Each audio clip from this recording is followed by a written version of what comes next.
빛을 사람에게 비치게 하고 또 내 말을 듣고 행하여 주초를 반석이 위해 세운 사람처럼 그렇게 살기 원하시는 주님의 마음을 받습니다.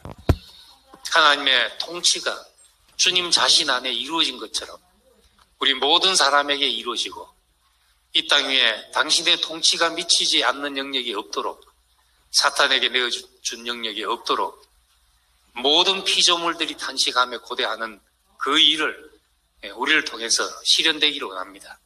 우리 인생을 쓰시기를 원하고 우리 삶을 사용하셔서 당신의 형상과 모양을 드러나는데 온전히 쓰시기를 원합니다. 예수님 이름으로 기도드립니다. 아멘. 제물할 때, 제사할 때 그 제자에는 앞에 보일 시자가 붙었는데 물론 그건 이제 신자라는 뜻인데 이제 보일 시자로 붙어 있습니다. 하나님 앞에 우리 자신을 보이는 거죠. 제물이 된다는 거는. 하나님이 아시는 나로 보이는 겁니다. 내가 그날의 마지막 날에 사람들이 와서 내가 주의 이름으로 선지자 노릇하고 주의 이름으로 귀신을 쫓아내고 주의 이름으로 많은 권능을 행했습니다. 그런 일로 포장되어 있을 때는 내가 너를 도무지 모르겠다 이렇게 했는데 제물을 드리니까 그 죽음을 내놓으니까 하나님 보시기에 하나님이 만족해 하시는 제물이 되었다. 하나님의 만족이 되면은 누구의 만족이 안 되겠냐는 거죠. 그래서 그 제사는 모든 관계를 여는 열쇠가 된 것입니다. 하나님 앞에 보여진 사람이 된 것이요. 하나님이 아시는 사람, 하나님이 쓰실 수 있는 사람이 된 겁니다. 각양 은사를 받은 대로 하나님의 여러 가지 은혜를 받은 선한 청지기로 봉사하라. 청지기란 말이 집이나 재산을 위탁받아 관리하는 사람이잖아요. 우리는 뭐 소유와 존재를 분리해서 이거 가지고 이거 버릴 그런 명령이 없습니다. 성경에. 우리는 다 맡은 것이죠. 내 육체를 맡은 청직이고 내 재능을 맡은 청직입니다.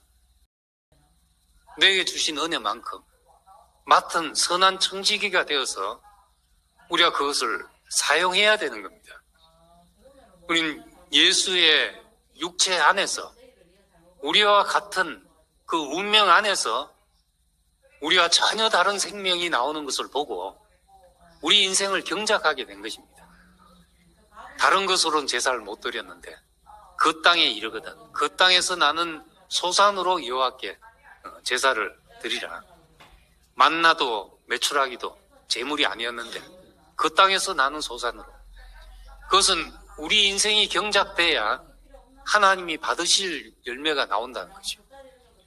은혜 받았다 이것만 가지고 되는 것이 아니라 경작되도록 우리 인생이 주어진 것입니다. 시간이 왜 주어졌겠습니까? 우리 육체가 왜 주어졌겠습니까? 그건 소유니까 가만 묻어두자 그렇게 한 것이 아니잖아요. 경작하라고 주신 것이죠. 우리가 무엇이든지 경작하면 우리에게서 한 달란트 받아서 한 달란트를 내놓더라도 뭐 한 데나리온을 받아서 한 데나리온을 내놓더라도 그것이 하나님에게 기쁨이 되는 거죠. 누가 5달란트하고 한 달란트 남긴 걸 비교하라고 했습니까? 우리는 다 받은 것입니다. 영도 받은 것이지만은 혼도 받은 것이고 육도 받은 것이죠. 육이라고 버리고 영이라고 취하고 존재는 취하고 소유는 버리라는 말이 어디에 있습니까?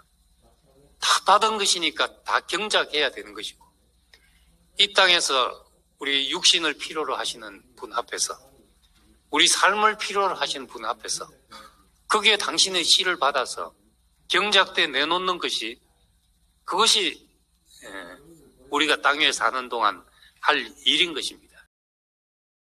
너희의 온 영과 혼과 몸이 주 예수 그리스도 강림하실 때 흠없게 보존되기를 원한다. 흠없게 보존된다는 말은 그냥 땅에 묻어두고 있다는 것이 아니고 온전하게 쓰이는 것입니다. 온전하게 쓰이는 것이 꼭 내가 선한 행동을 한다, 좋은 일을 한다, 이것만이 아니라 우리의 실패까지도, 우리의 고난까지도, 우리의 허물까지도 그게 하나님의 말씀이 들어오면은 해석돼서 열매가 나오게 된다는 겁니다.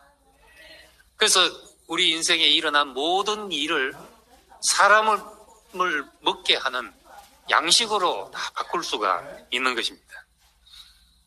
그래서 너희 자신의 것이 아니라, 너희는 너희 자신의 것이 아니라 값으로 산 것이 되었으니 그런즉 너희 몸으로 하나님께 영광을 돌리게 하라. 우리 몸이 가만히 있는다고 영광이 돌려집니까? 경작돼야 하는 것이죠. 내가 겪은 어떤 일, 내게 왜 이런 일이 일어났나 그러고 있는 것이 아니라 거기에 하나님의 말씀이 경작이 되면 거기서 풍성한 양식이 나오게 된다는 겁니다. 이거 우리가 사는 맛이잖아요. 삶의 기쁨이고, 내게 뭐길래 내 인생에서 이토록 소산이 나게 합니까? 나무에서 생명이 열매가 나는 걸 보면 농사 짓는 맛이 그게 나거든요. 감나무 하나를 심었는데 감이 1000개도 열리잖아요. 그런 행제가 어디 있습니까? 하나님의 말씀이 들어오면 우리 인생, 밋밋한 인생, 그냥 묻어둬서 한 달란트 있다가 한 달란트 보존하기 급급했던 인생이 100배, 60배, 30배, 또 심지어 나무에 따라서 열매가 1000개씩 맺히고,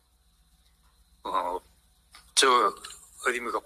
전라도 어디에 포도나무 하나에 포도송이 4000개가 열리는, 그런 나무까지도 경작을 잘하니까 그런 나무가 열리잖아요.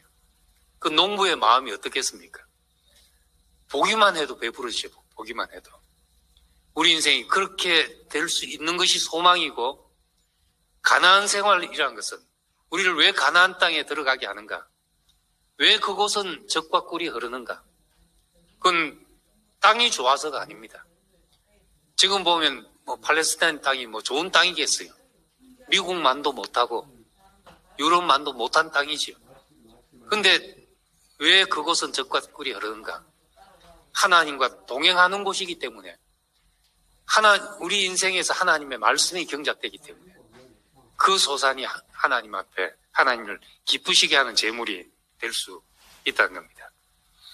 그래서 그러므로 이같이 너희 빛을 사람 앞에 비치게 하여 그들로 너희의 착한 행실을 보고, 아름다운 행실을 보고, 베드로가 표현한 대로 하자면 아름다운 미덕을 널리 선전하게 하려 합니다. 아름다운 미덕을 보고 하늘에 계신 하나님께 영광을 돌리게 하라. 우리가 말씀하고 말만 하고 있으면 세상에서 뭐라고 합니까? 다들 입만 동동 떠가지고 이러거든요. 근데 너희의 착한 행실을 보면 우리에게서 나타난 그 그리스도의 아름다운 미덕이 보여지면 그것이 하나님께 영광을 돌리는 일이 되는 겁니다. 그러라고 우리 육체를 가지고 살고 있는 거죠. 그래서 우리는 오늘 하나님의 말씀, 예수께서 사신 모든 것이 우리 안에 비춰지고 우리 안에 재현이 되자면 성령께서 하셔야 되고, 성령께서 하신다 하고 그냥 우리가 감나무 밑에 입 벌리고 있는 것이 아니라 그 영이 와서 우리에게 나타나시면은 결국은 하나님이 우리 삶을 쓰셔서 땅 위에서 당신의 뜻이 이루어지도록 그렇게 하시는 겁니다. 그리고 자신을 찢어서까지라도 열어 보여주고 싶었던 그 세계를 우리에게 열어 보여주신 것입니다. 그래서 우리는 그 예수를 성령으로 알게 되어서 그 안 것이 우리 몸을 통해서 나타나서 우리가 이제 하나님의 영토가 되고 하나님의 통치가 미친 영토가 되고 우리를 통해서 하나님의 통치가 미치는 영역이 내 아내, 내 자녀, 내 친구, 내 인생에 관계된 모든 사람, 모든 일들 속에 하나님의 말씀이 어떤 결실로 드러나게 될 때 그것이 하나님이 궁극적으로 취하는 열매인 것이죠. 행위를 강조하지 않은 것은 인위적으로 그렇게 내가 억지로 가시나무인데 포도를 매달려고 애쓰지 말고 찔레인데 무화과를 달려고 애쓰지 말라는 뜻이지 죽을 때까지 가만히 있어도 된다는 이야기가 아닌 것입니다. 예, 뜻이 하늘에서 이루어진 것처럼 땅에서도 이루어지리다. 나라가 임하게 하시옵소서. 이것이 예수님의 소원이고 너희도 이 일을 위해서 기도하라 하신 것입니다. 그래서 우리가 이 주님 가신 길에 우리 몸이 다 동참되기를 원하고 우리의 전 존재가 무엇이었든지 뭐 내 소유든지 내 생각이든지 내 마음이든지 다 당신의 통치를 위해서 사용되어지기를 원합니다.